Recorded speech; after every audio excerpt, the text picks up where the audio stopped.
Hey everyone, welcome back. Our next guest is a Dominican-American writer, short film producer, and fundraiser for New York's elite philanthropic and nonprofit circles.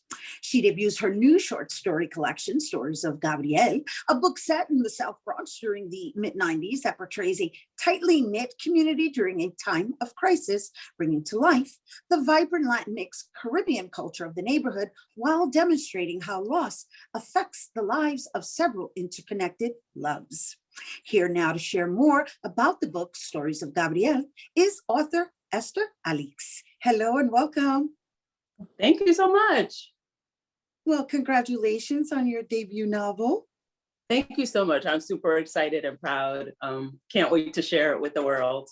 Well, we love highlighting you during Black History Month. You identify as a Black Latina. I can relate. And so it's very important that our stories are out there and they're written by us and presented by us. So let's just talk about how, I guess, personal this story is to you. Personal in that these are people that I love. These are people that I care about. I really wanted to convey my neighborhood in the most loving way.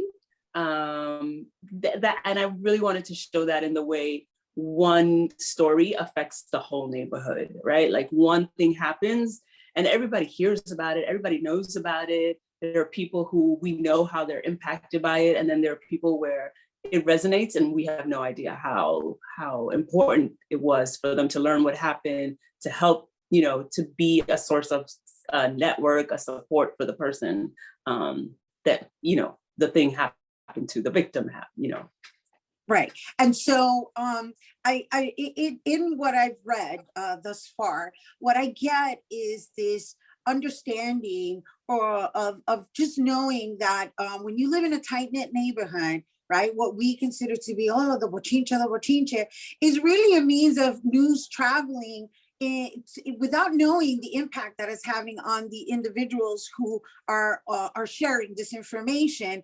And in your storytelling, it seems as though you're really out to just educate individuals into understanding that there's your immediate family and then there's your community that acts as a distant family.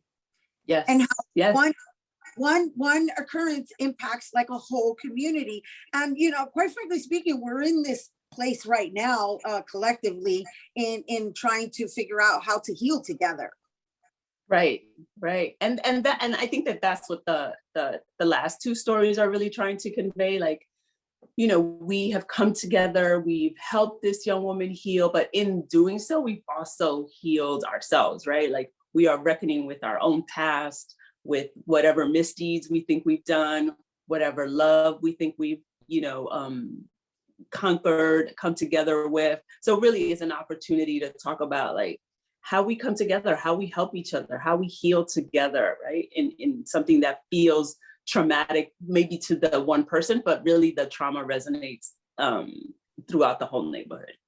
Right. And so I want to read a quote that I just read, which says that the Stories of Gabriel is not a love story, but a story of several interconnected loves lost or found, new or lasting, which for me identifies life. Yeah.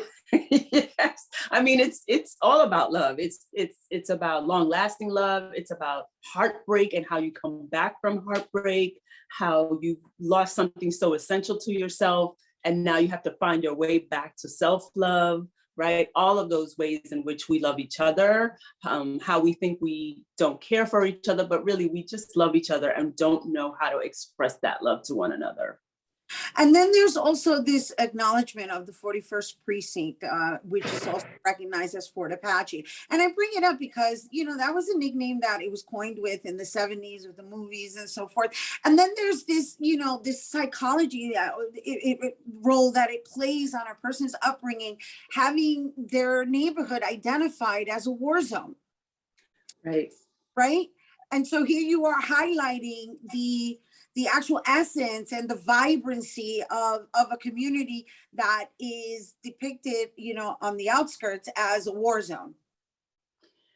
Yeah, I don't know that South Bronx, right? Like whatever that war zone is, I'm sure there's crime like there's everywhere, but the South Bronx that I know is full of people who love each other, working class, poor people coming together, supporting each other, loving each other, finding ways to thrive in a place that is not set up for any one of us to thrive, right? It's just not set up for us to succeed in any way, but somehow, right? We can gather ourselves and we can move collectively up and out.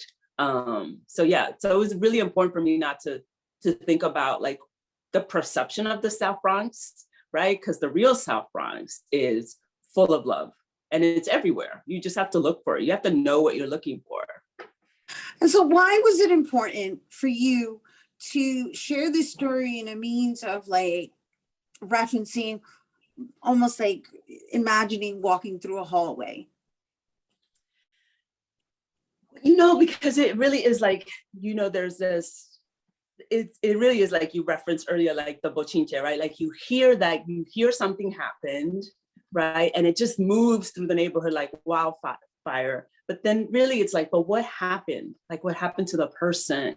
How is this impacting this person? And then there are the people close to that person who really like, just like, okay, how do we take care of our loved one, right? Like maybe not real family, but family in the sense that I'm your neighbor, right? Like I know you come to me when you don't have enough cafe, when you don't have salt. Like, so I want to be there whenever this thing is happening for you, right? To take care of you, to help you in that way.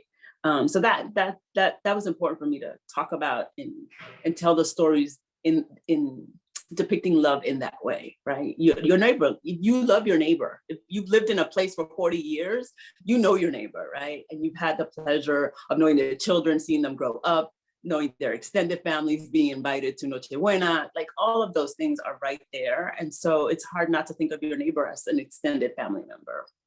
And so before we go, you said something that, because our previous guest has this book called Reclaiming Your Community. And you said, you know, when you make it and then step out, but then when you go visit, right, you're like back at home. So what is that like for you, having left and then coming back?